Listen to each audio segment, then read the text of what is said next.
Who could hunt? So in the last video we discussed about the cultivators. We saw that how the forest laws affected the lives of cultivators, especially those who were doing shifting cultivation. And they were even forced to leave their land, their houses, and they were forced to opt some other occupation, and few people even rebel against this act of the Britishers. And now in this video we are going to see that how these forest laws and the coming of Britishers in India affected the lives of hunters. The new forest laws changed the lives of the forest dwellers in yet another way. So one of the ways in which the forest dwellers' life got affected, we have already discussed in the previous section. And now we will see another aspect of it, that there were some other ways in which the lives of forest dwellers were got affected. Before the forest laws, many people who lived in or near forest had survived by hunting deer, partridges and a variety of small animals. So जो लोग जंगलों में रहते थे या फिर उसके आसपास रहते थे, so they use to hunt the animals, जैसे कि डियर हो गए मतलब हिरन, पैट्रिजेस मतलब तीतर जो होते हैं छोटे छोटे, कुछ कुछ मुर्गी की तरह वो दिखने वाले पक्षी होते हैं, तो तीतर उनको मारते थे वो लोग. And a variety of small animals like rabbit and all, so they use to hunt these animals so that they could eat them. क्योंकि ये जो कुछ लोग हैं वो खेती करते थे और कुछ लोग जो हैं वो खेती नहीं करते थे, बट वो इस तरीके से हंटिंग करके अपना पेट भरते थे या फिर वो फॉरेस्ट से कुछ चीज़ें फ्रूट वगैरह इकट्ठा करते थे, तो इस तरीके से वो अपना पेट भर रहे थे. This customary practice was prohibited by the forest laws, but when Britishers came they prohibited this activity, the act of hunting. उन्होंने क्या किया, उन्होंने लोगों को मना कर दिया कि अब तुम हंटिंग जो है मतलब कि जानवरों का शिकार नहीं कर सकते. मतलब ये जो एक प्रैक्टिस है कि लोग बहुत ही पुराने समय से जानवरों को मारकर अपना पेट भरते हैं, यह आज की बात नहीं है. Even in ancient times we were hunter gatherers, हम लोग हंटिंग करके अपना पेट भरते थे. तो वही चीज़ जो है ये बहुत ही पुराने समय से चली आ रही है, और आज आके जो अंग्रेज हैं उन्होंने क्या किया, उन्होंने इस चीज़ पे बैन लगा दिया, प्रोहिबिट कर दिया कि नहीं, अब तुम इस तरीके से जानवरों को नहीं मार सकते. Those who were caught hunting were now punished for poaching. और अगर अब किसी को शिकार करते हुए पकड़ा जाता था तो फिर उसके खिलाफ जो है कार्रवाई की जाती थी, उसे सजा दी जाती थी. अब आपको देख के लग रहा होगा कि भाई जो अंग्रेज हैं वो कितने अच्छे हैं, दे केयर अबाउट एनिमल्स, उनके राइट्स, उनके लाइफ के बारे में वो कितना ध्यान रखते हैं. बट अपोजिट था. मतलब कि जो ब्रिटिशर्स हैं वो गरीब लोगों को, वो जो जंगलों में रहने वाले ट्राइब्स हैं, लोग हैं, उनको तो हंट करने से मना कर रहे थे, बट वो खुद बहुत बड़े लेवल पे जानवरों की हंटिंग कर रहे थे. While the forest laws deprived people of their customary right to hunt, hunting of big game become a sport. अब हुआ क्या कि एक तरफ तो वो लोगों को उनके कस्टमरी राइट, मतलब कि उनके पुराने टाइम से जो चीज़ें चली आ रही हैं कि वो जानवरों को हंट करके खाते हैं, तो वो चीज़ पे रोक लगाई. अब दूसरी तरफ उनका हंटिंग करना एक बहुत बड़ा गेम बन गया, एक तरीके से स्पोर्ट की तरह वो बड़े बड़े जानवरों को मार रहे हैं. मतलब वो गरीब लोगों को जो कि पेट ही जानवरों को मार के भर रहे हैं, उनको वो मना कर रहे हैं, और खुद क्या कर रहे हैं, खुद वो बहुत बड़े लेवल पे बड़े बड़े जानवर, टाइगर, लायंस या फिर वोल्स वगैरह, उनको वो मार रहे हैं. In India, hunting of tigers and other animals had been part of the culture of the court and nobility for centuries. अब इंडिया में क्या था, ऐसा नहीं था कि अचानक से ब्रिटिशर्स आए और वो बड़े बड़े जानवर जैसे कि टाइगर्स वगैरह को मारने लगे. ऐसा इंडिया में बहुत पहले से चला आ रहा था. कि इंडिया में क्या था कि जैसे आपने देखा होगा कि पुरानी मूवीज में भी दीवारों पे क्या लगा रहता था, ऐसे शेर के मुंह वगैरह लगे रहते थे, वो शोकेस में लगाते थे. तो सेम चीज़ है, वो बहुत ही पुराने टाइम से चली आ रही है कि जो ये राजा महाराजा थे वो क्या करते थे, वो जानवरों को इस तरीके से शिकार करते थे और उसमें बहुत ही बड़प्पन समझते थे, बहुत ही प्राउड फील करते थे कि देखो भाई मैंने शेर मारा है, मैंने चीता मारा है. इस तरीके से वो बहुत ही अच्छा मानते थे. तो ये सदियों से चला आ रहा था. Many Mughal paintings shows princess and emperors enjoying a Hunt. अब बहुत सारी ऐसी मुगल पेंटिंग्स है जिसमें हमें दिखता है कि जो प्रिंस है, उनके राजकुमार वगैरह हैं, वो और जो राजा है वो हंटिंग को एंजॉय कर रहे हैं. मतलब कि वो शिकार खेलते हुए नजर आ रहे हैं. कि जैसे आपने देखा होगा बाहुबली मूवी में भी वो लोग शिकार पे जाते हैं, तो राजा महाराजा जो है वो शिकार को एक गेम की तरह देखते हैं, वो बहुत ही एंजॉय करते हैं उसको. But under colonial rule, the scale of hunting increased to such an extent that various species become almost extinct. अब ऐसा नहीं था कि इंडिया में हंटिंग हो नहीं रही थी, हो तो रही थी, बट ब्रिटिशर्स के आने के बाद ये जो लेवल ऑफ हंटिंग है वो और ज्यादा बढ़ गया। मतलब इतने बड़े लेवल पे बढ़ गया कि कुछ जो जानवर हैं, कुछ जो स्पीशीज हैं, वो एक्सटेंट मतलब कि खत्म होने के कगार पे आ गए कि इसके बाद जो जानवर है वो इंडिया में बचेगा ही नहीं। जैसे चीता, आप आज न्यूज में देखते होंगे कि जो चीता है उसको रिवाइव करने की बात की जा रही है कि इंडिया में वापस से चीता जो है उसको लाया जाए।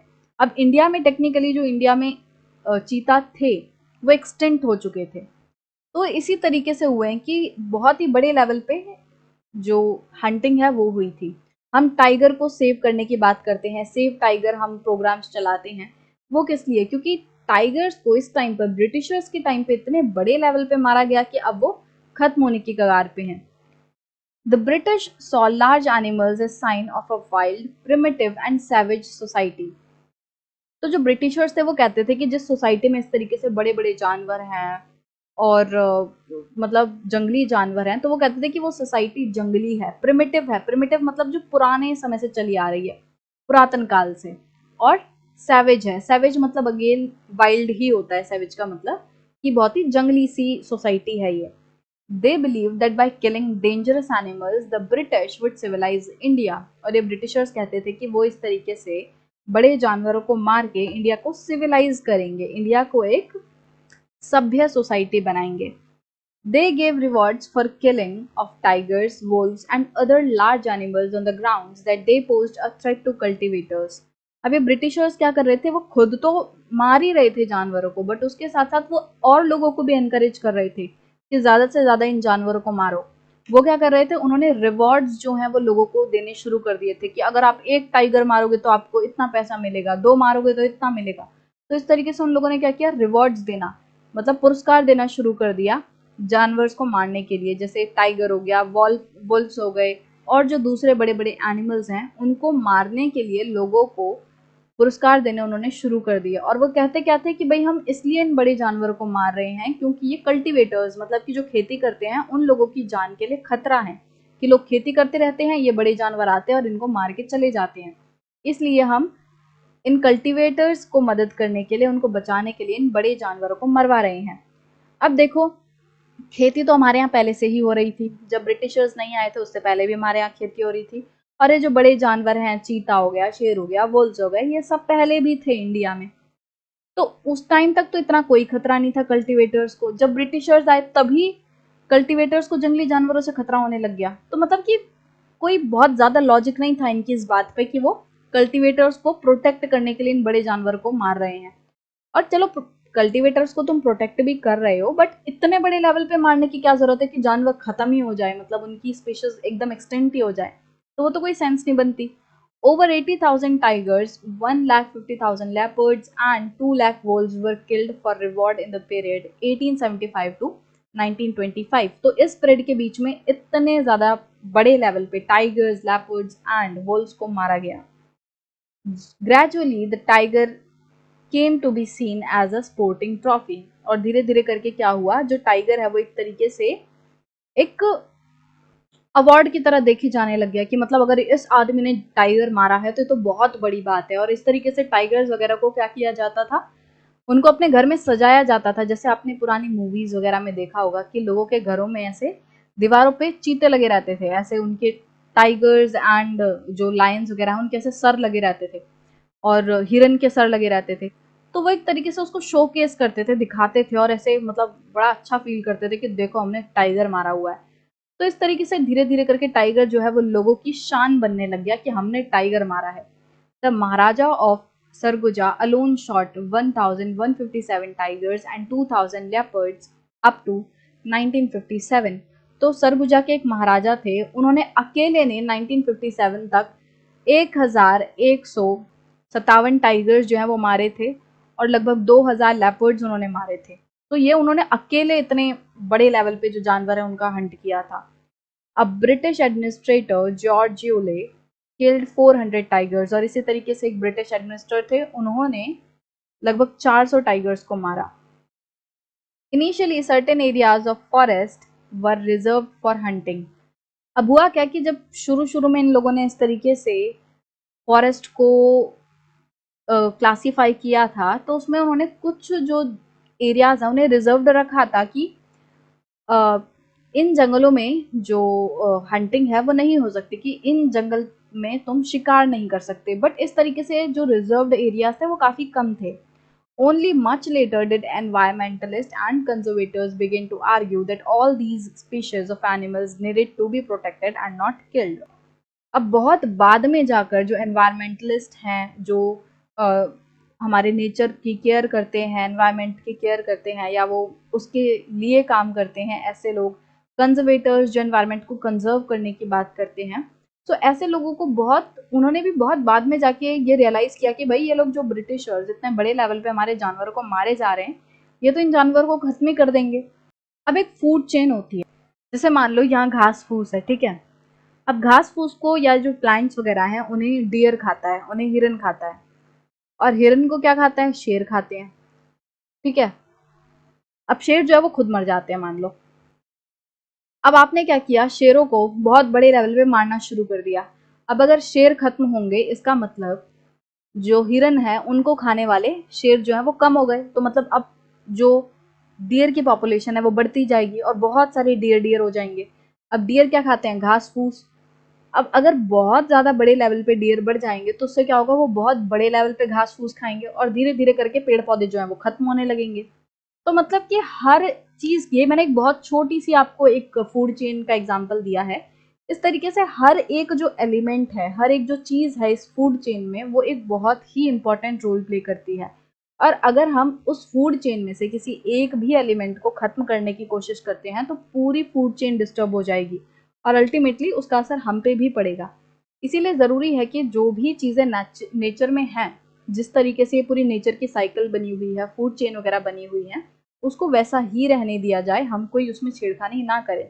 इसीलिए काफ़ी देर बाद जो हमारे एनवायरमेंटलिस्ट हैं, कंजर्वेटर्स हैं, उनको ये समझ आया या उन्होंने आवाज़ उठानी शुरू की। समझ तो उन्हें पहले ही आ रखा था, बट जब पानी सर के ऊपर निकल गया तो उन्होंने आवाज़ उठानी शुरू की कि हमें ऐसा नहीं करना है कि जो तुमने बहुत ही कम कम एरियाज रिजर्व फॉरेस्ट में डाले हैं, बल्कि उसको ज़्यादा बड़े लेवल पे जो एरियाज है उन्हें रिजर्व फॉरेस्ट में डालो। और इन जानवरों को जो तुम इतने बड़े लेवल पे मारे जा रहे हो, ये नहीं करना है, बल्कि इनको हमें प्रोटेक्ट करने की ज़रूरत है। तो इस तरीके से लोग जो हैं वो बोलने लगे। अब यहाँ पे इस पिक्चर में देख सकते हो कि किस तरीके से इतने सारे जो टाइगर्स है वो यहाँ पे मरे पड़े हैं। तो इस तरीके से बहुत बड़े लेवल पे ये जो ब्रिटिशर्स हैं या राजाज वगैरह हैं वो जानवरों को मार रहे थे। So Lord Reading hunting in Nepal. तो ये लॉर्ड रीडिंग है, ये नेपाल में हंट कर रहे हैं। Count the dead tigers in the photo. तो आप देख सकते हो कितने, 1 2 3 4 5 6 7 8, 8 टाइगर्स जो हैं इस तरीके से इन्होंने हंट किए हैं एक साथ, मतलब एक ही टाइम पे। When British colonial officials and rajas went hunting, they were accompanied by a whole retinue of servants. अब होता क्या था कि जब ये ब्रिटिशर्स वगैरह ये जो राजाज हैं वो हंट करने के लिए जाते थे, शिकार पे जाते थे, तो ऐसा नहीं था कि वो अकेले चले जाते थे, वो अपनी पूरी एक सेना के साथ जाते थे। जैसे आपने मुगल्स वगैरह की भी पिक्चर्स देखी होंगी हिस्ट्री बुक्स में, तो उसमें क्या होता है कि राजा बैठा हुआ है और वो मतलब शिकार पे गया है, और शिकार पे जाते टाइम वो बीच में रेस्ट कर रहा है कहीं पे, शिकार करते करते थक गया तो वो रेस्ट कर रहा है। तो उसके चारों तरफ जो है वो पूरी सेना खड़ी हुई है। तो पूरे मतलब अपने सेना वगैरह के साथ, पूरे घोड़े हाथी के साथ वो शिकार पे जाते थे, अकेले नहीं जाते थे। Usually the tracking was done by skilled village hunters and the sahib simply fired the shot. अब होता क्या था कि ये जो इस तरीके से गन पकड़ के खड़े हैं, दिखा रहे हैं, एक्चुअल में क्या होता था कि हंटिंग ये लोग खुद से नहीं करते थे। जो विलेजर्स वगैरह हैं, जो गांव वाले लोग हैं, जो कि बहुत ही स्किल्ड हंटर्स होते थे, जिन्हें पता होता था कि जानवर कब जाएगा, कैसे उसे मारना है, जो इस चीज़ में पूरे स्किल्ड लोग होते थे ना, वो लोग पूरी हंटिंग को ट्रैक करते थे कि इस टाइम पे ये टाइगर यहाँ पे दिखाई देगा, इतने दूर से मारा जाएगा, जो राजा है वो यहाँ खड़ा होगा, मार देगा। तो मतलब ये जो पूरी प्लानिंग है वो विलेजर्स करके रखते थे, और ये जो राजा है वो सिंपली बस उस टाइम पे गोली मार देता था। तो ये ज़्यादा कुछ करता नहीं था, इसकी कोई स्किल नहीं थी कि हाँ इसने पूरा जानवर को ट्रेस किया है और फिर मारा है, ऐसा कुछ नहीं होता था। ये जो पूरी ट्रेसिंग वगैरह है, जो पूरा प्लान होता था, वो विलेजर्स बनाते थे और फिर वो ये जो राजा है वो सिंपल उसको गोली से मार देता था, बस गोली चलाता था और कुछ नहीं करता था। तो आप सोचो कि ये विलेजर्स वगैरह क्यों इनकी हेल्प कर रहे हैं, क्योंकि उन्हें पैसा मिलता था, उन्हें राजा जो है वो खुश होके सपोर्ट करते थे। तो उनको भी ये था कि हाँ, जो कॉलोनियल लोग हैं या जो ब्रिटिशर्स वगैरह हैं वो उनको सपोर्ट करेंगे या वो उनको पैसा देंगे, तो उस वजह से ये लोग भी मदद करते थे। तो इस सेक्शन में हमने देखा कि किस तरीके से जो ब्रिटिशर्स हैं जब वो आए तो उन्होंने जो जंगलों में रहने वाले लोग थे जो हंटिंग करके अपना पेट भरते थे उनकी हंटिंग पे तो बैन लगा दिया। उनको तो मना कर दिया कि आप ऐसे जानवरों को मत मारो, बट वो खुद इतने बड़े लेवल पे जानवरों को मार रहे थे कि हमारे देश में जो जानवर हैं वो खत्म होने की कगार पे आने लग गए। तो इनका एक तरीके से मतलब हिपोक्रेसी की सीमा होती है वो वाला सीन हो गया कि लोगों को मना कर रहे हैं, और ये लोग तो जो लोग खाने के लिए मारते थे वो इतने बड़े लेवल पे नहीं मारते थे कि एक साथ इतने इतने जानवर मार रहे हैं। उन्हें जितनी जरूरत होती थी वो बस उतना जानवर मारते थे, उस पेट भरते थे, फिर अगले दिन शिकार पे जाते थे। तो वो इस तरीके से ऐसा नहीं कर रहे थे कि कोई जानवर खत्म ही हो जाए, बिल्कुल उसकी प्रजाति बिल्कुल ही लुप्त हो जाए, ऐसा नहीं था। एक बैलेंस बना हुआ था, बट इन ब्रिटिशर्स ने आके पूरा जो बैलेंस है वो खराब कर दिया।